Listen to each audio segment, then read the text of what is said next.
Today's word is vocation. Vocation is one of those words that shows up wearing sensible shoes and carrying a clipboard. Sounds like paperwork, guidance counselors, job fairs, a booth staffed by an earnest saint handing you a brochure called, "Have you considered being holy possibly forever?" But in the Catholic tradition, vocation is not a job word. It's a human word. The heart of vocation is this: you are not the author of yourself in the way you sometimes pretend to be at 2 a.m, scrolling, comparing, despairing, trying on new identities like hats. Vocation suggests something steadier and stranger, that you've been addressed, spoken to, summoned, named. The word carries itself inside itself. Vox, voice. A call is not an idea. A call is sound. It travels through real air and lands on your real life, your real body, your real Monday. And it asks for a response.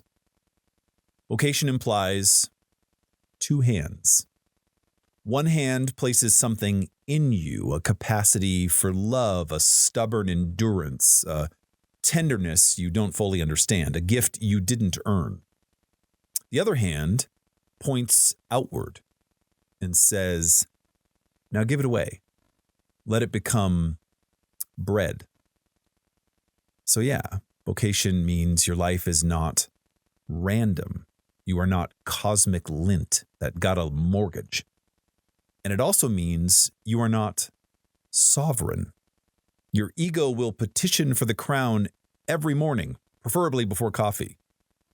Vocation flatters and humbles at the same time. You matter more than you can measure, and you are not the center of the universe, which is honestly a relief. But the modern world is very good at turning vocation into a performance. Here's a few distortions you might recognize. Vocation as career optimization. Find your passion, monetize it. If you don't love every minute, the algorithm will show you someone who does. Vocation as status in the church, as if priests and religious are the real spiritual people and everyone else is in the waiting room. Marriage becomes plan B, singleness becomes a problem, ordinary work becomes not quite holy. Vocation as scrupulosity, one perfect path, razor thin. If you miss it, God is disappointed, and the rest of your life is limping. Vocation as fear in a nicer outfit. I'm discerning, you say, when you actually mean, I'm afraid to choose, because choosing means risk, and commitment means that you can fail in public. Vocation as a cage where other voices, family expectations, cultural pressure, even your own wounds masquerade as the voice of God. Here's the quiet Catholic turn. Vocation is not first about getting the right answer.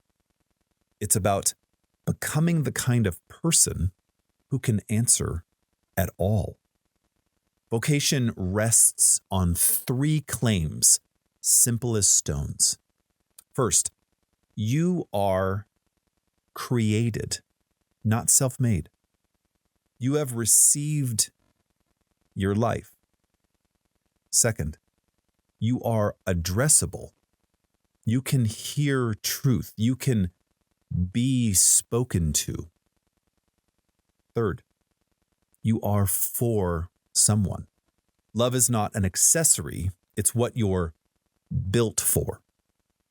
Once you accept those, vocation becomes less like a quiz and more like a relationship. Less like a riddle and more like a conversation. heard over time in the middle of doing yard work and deadlines. The tradition gives us gentle guides. Prudence, real prudence, is not timidity. It's choosing the good that is actually possible here and now under grace. God can steer a moving ship better than a parked one. And then there's a word I love: correspondence. The call of God resonates with the deepest true desires placed inside you. Not every craving in costume, but the desires that persist toward goodness, beauty, meaning, and holiness. It's often stubbornly ordinary, showing up, loving the actual person in front of you, letting ordinary time become porous grace.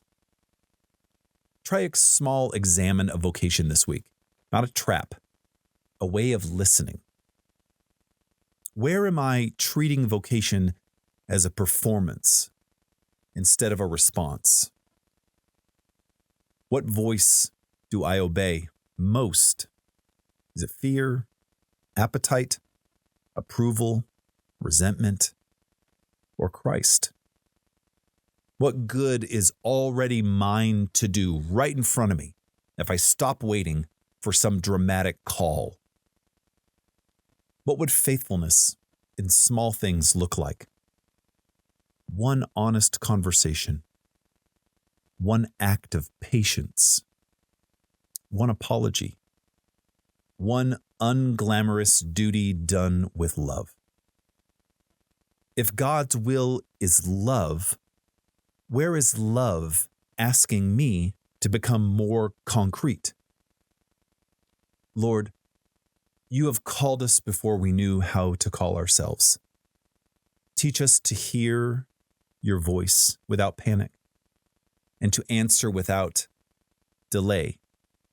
Give us courage for the good we can do today and humility to receive tomorrow as gift. Make our lives less about proving and more about loving. And when we forget, call us again, not with pressure, but with mercy that has direction. Amen. Let's begin.